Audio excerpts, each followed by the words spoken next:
A new change took place in the Philippines about 1000 AD during the Ceramic Age.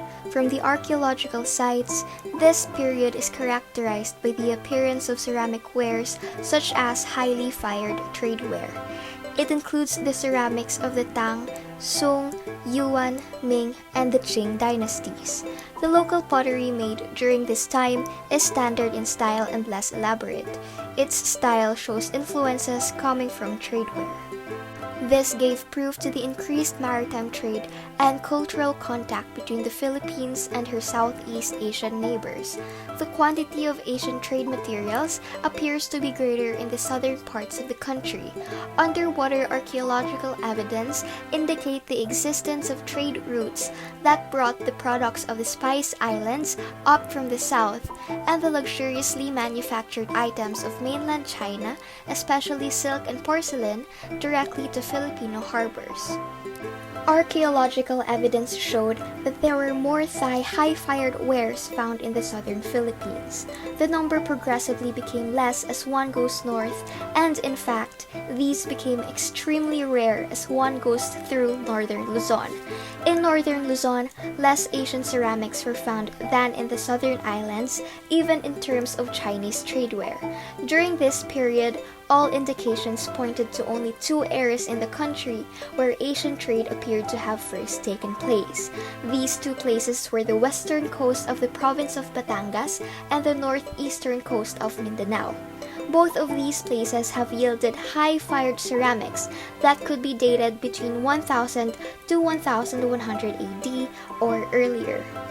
An ivory stamp seal associated with the Shalmiden from 1002 AD was found in Libertad, Butuan City in Agusan del Norte. Inscribed on the seal is the word Butban in stylized Calvi. The script has a similarity to the Tagalog script.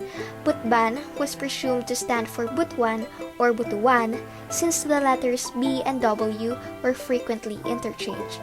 The seal could have been used for documentation in trading. A gold nose disc and gold eye mask dated from 1300 to 1400 AD was found in a gravesite in San Antonio Oton, Iloilo. The burial practice of covering the eyes, nose, and mouth of the dead with sheets of gold is a custom of the southern Chinese practiced by a limited group of Filipinos. It is believed that when the face of the dead is covered with a gold mask, evil spirits cannot enter the body. Aside from this, another pre-Hispanic gold burial mask was also recovered in Masao, Butuan, Agusan del Norte, where gold was abundant in ancient times. Estimated to be 400 years old, this burial cloth, also known as a banton cloth, was found in a wooden coffin that also contained blue and white ceramics in Banton Island, Romblon. This is the earliest known warp ikat textile in Southeast Asia. The shroud was woven from red, black, and white abaca threads. At present, the people in Bontoc Mountain Province use a colorful burial cloth to wrap the dead. The economy was still domestic in nature. Each household would be providing for individual needs as a whole. There would be a great deal of barter between social units with regards to goods they don't produce. For example, marine products for forest products. Marketplaces where transactions were carried out at specific times depending on the needs of various communities probably existed by this time. These markets would rotate through different places and schedules, which eventually became a highly socialized event where people gathered. There would have been growth in the political aspect due to the larger community sizes and the fact that the growing market systems would have brought the different communities into direct contact with one another. Alliances also started to form between different ethnic groups, like when the people of Zambales allied with the people of Pangasinan against the people of what is now the province of La Union. Around the 14th century, an Arabian trader reached the Sulu archipelago and Jolo in the Philippines and established Islam in the country through trade in several regions of the island. The Sheikh Karim al-Maktoum Mosque was then built as the first mosque in the Philippines. Further settlements by Indian Muslim missionaries helped strengthen Islam in the Philippines, and each settlement was governed by a Datu, Raja, and a Sultan.